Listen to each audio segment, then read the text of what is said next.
আমার গার্লফ্রেন্ড আমাকে বলেছিল সে একদিন আমাকে না দেখলে তার নাকি ঘুম হয় না, খাইতে পারে না। সে আমাকে আরও বলেছিল আমাকে দিনে একবার অন্তত ভিডিও কলে না দেখলে তার নাকি নিজেকে অন্ধ মনে হয়। বহুদিন হয়ে গেল আমাদের দেখা হয় না, আমাদের কথা হয় না, আমাদের একসাথে পথ চলা হয় না।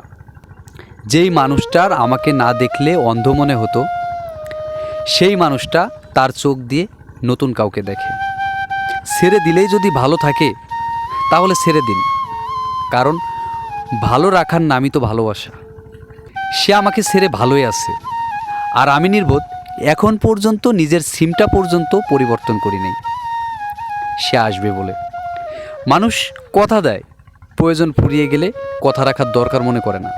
একটা সময় বুঝতে পারলাম আমি কখনোই তার প্রিয়জন ছিলাম না, আমি সবসময় তার প্রয়োজনই ছিলাম।